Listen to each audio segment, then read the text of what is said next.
berkeinginan untuk menyampaikan sesuatu kepada jemaah.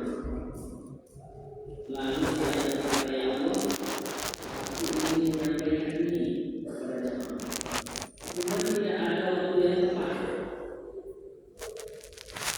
Pagi tadi hampir saja saya habis sholat subuh itu megang mic untuk menyampaikan sesuatu kepada jemaah sekalian berkaitan dengan sholat berjamaah di masjid. Ternyata apa yang saya inginkan tersebut, apa yang saya harapkan tersebut didengar oleh Allah, ditakdirkan oleh Allah dalam hal ini saya yang mengisikannya. Padahal bukan jadwal saya. Saya ingat di jadwal kajian itu saya sudah lewat dan akan ada lagi jadwal lama nanti beberapa bulan ke depan baru ada lagi. Maka dari itu, Bapak sekalian jemaah Masjid Al-Agung yang semoga kita semua dirahmati oleh Allah Subhanahu wa taala.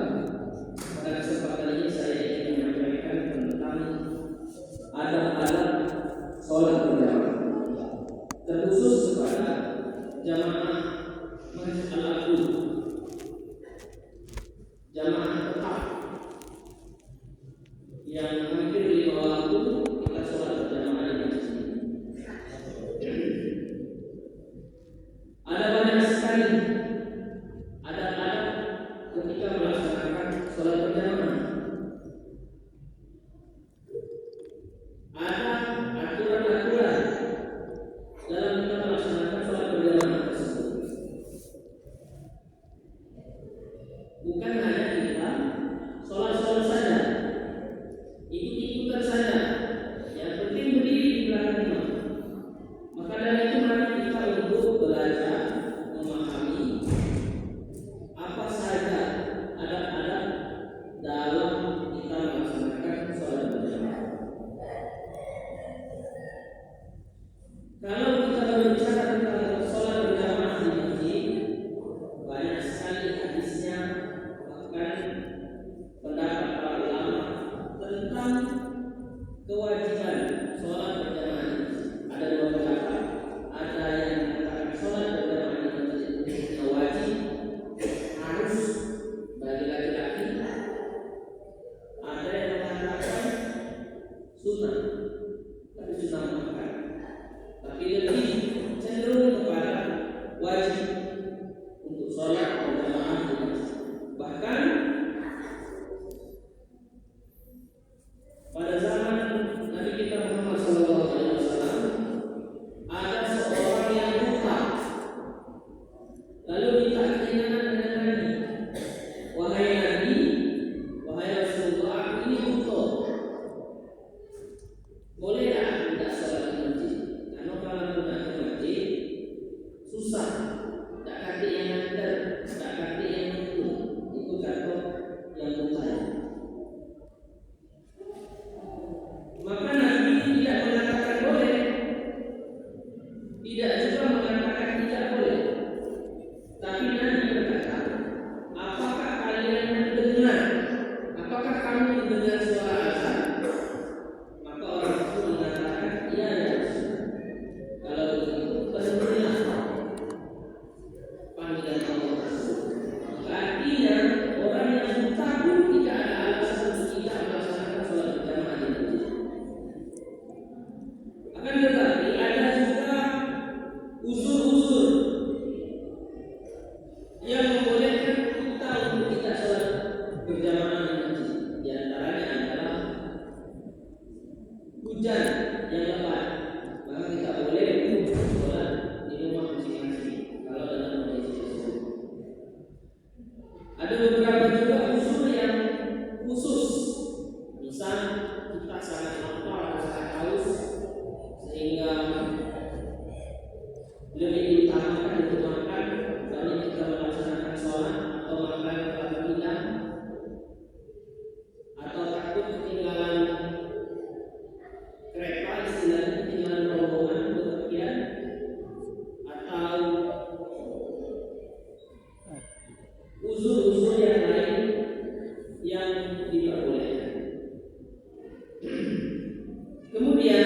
keutamaan sholat berjamaah di masjid. Banyak sekali keutamaan sholat berjamaah di masjid. Pahalanya jauh lebih besar. Bahkan setiap langkah kita dari rumah menuju masjid itu dihitung pahala. Setiap langkah.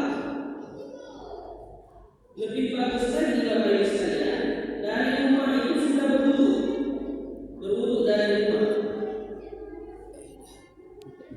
Maka setiap langkah kita melangkah dari rumah ke masjid itu, setiap langkah itu dihitung satu pahala, dihapuskan satu dosa, dan diangkat satu derajat Allah. Setiap langkah.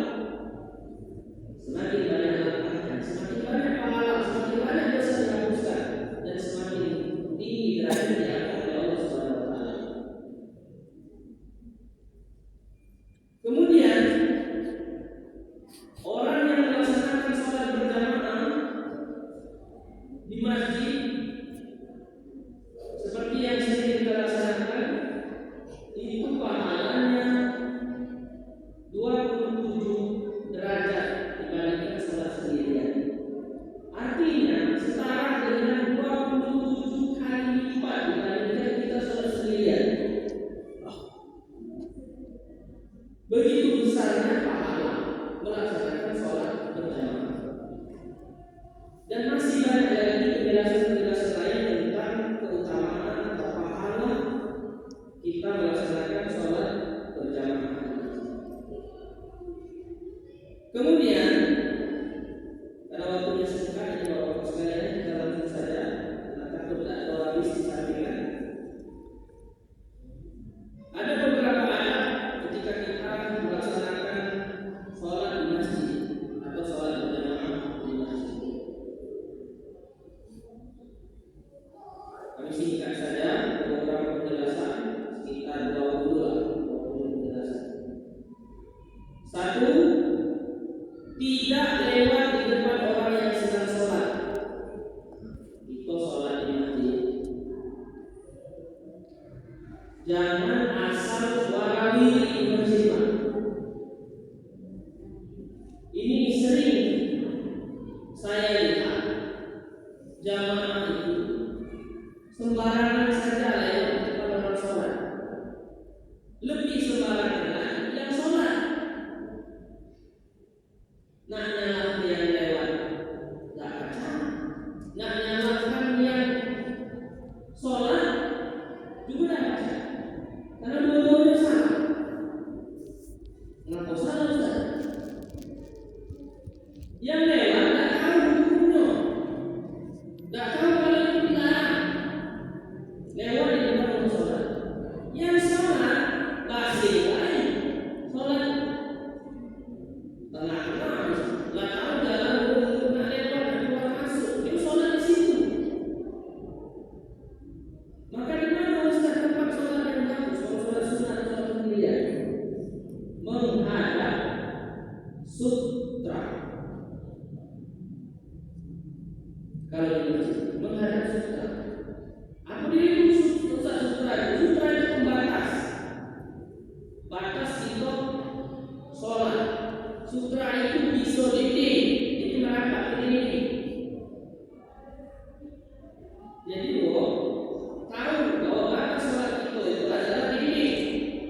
Jangan lewati antara yang sholat itu dengan ini itu. Atau uang yang sedang duduk, zikir, sedang doa atau duduk, itu boleh. Jadikan itu sutra, sholat di belakang itu. Jadi sutra itu adalah itu dengan yang sholat itu tidak boleh dilewati antara itu. Dan itu harus lewat di belakang itu atau di belakang itu yang kita jadikan sutra itu. Atau tiang, atau sesuatu yang kita jadikan untuk sutra itu, pembatas. Bisa tas, agak tinggi. Bahkan di masjid-masjid tertentu itu Bapak-bapak sekalian disiapkan sutra pembatas seperti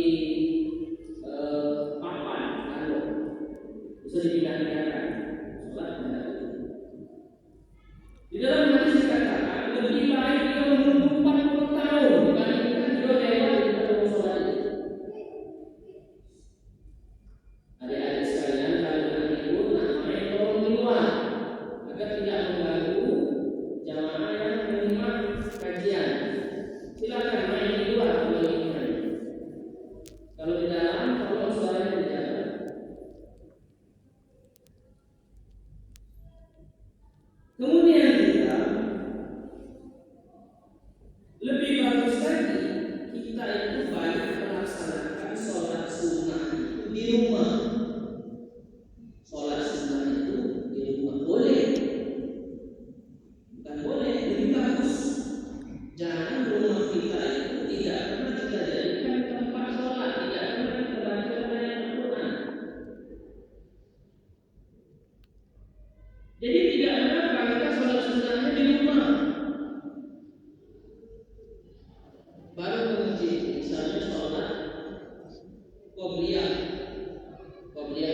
zikir-zikir yang lain yang ada tuntunan dari Nabi. Kadang-kadang yang tidak diajarkan Nabi itu kacau, tapi yang diajarkan Nabi itu kacau. Misal yang subhanallah 23 kali, alhamdulillah 23 kali, Allahu akbar 23 kali, tutup dengan la ilaha illallah wa la syarika lahu lahul mulku wa lahul hamdu wa huwa ala kulli syai'in qadir. Kata Nabi, kalau kita baca itu setiap selesai salat, maka akan diampuni dosa kita walaupun sebanyak bumi di lautan. Tidak kita baca, malah kita baca yang lain, zikir yang tidak keluar. Aku ada kebutuhan tapi tidak dari Nabi. Maka kalau misalnya baca ya Latin punya kami, itu dari Nabi bukan? Coba teliti dulu. Tapi menurut kami bukan, menurut kami. Setahu kami yang baca hati yang dikajarkan itu. Kadang-kadang itu lebih dulukan baca itu dibandingkan zikir yang sudah diajarkan Nabi. Apalagi ayat kursi lah. Allahu la ilaha illa huwal hayyul qayyum. Jangan kita baca setelah sholat zikir itu. Padahal kata Nabi, kalau kita baca setiap selesai sholat, maka tidak ada jarak antara dirinya dengan surga kecuali kematian. Kalau tidak, hati lemah dia langsung surga. Tapi tidak kita baca. Dan zikir-zikir lainnya. Maka supaya dimanfaatkan waktu antara azan dan iqamah untuk kita berdoa, karena itu adalah waktu yang mustajab untuk berdoa. Kemudian ini juga yang perlu kita ketahui, jika iqamah telah dikumandangkan, maka tidak ada sholat lain. Kalau sholat sunnah maka batalkan. Kalau sudah qomat, kecuali laparan sudah, misalnya sudah habis, sudah tahiyat akhir, boleh selesai. Tapi kalau baru serakaat itu sholat sunnah, kemudian atau masih lama dari itu sholat itu, kemudian muazzin qomat, maka batalkan sholat. Tidak ada sholat ketika iqamah itu dikumandangkan, tidak ada sholat lain. Ketika qomat itu sudah dikumandangkan selain sholat wajib yang akan dilaksanakan berjamaah. Kadang-kadang diselesaikan sholat kembali lagi sholat sunnah. Kalau kita sedang mengingat ini mungkin masihlah menengok, kok tidak seperti tadi tidak cukup dan sholat sunnah itu tidak. Walaupun ada, tapi di masjid-masjid yang ada di dalam dunia itu yang mereka datang sholat sunnah, datang. Tiba-tiba imam tersebut dulu muazzin qomat, lalu beliau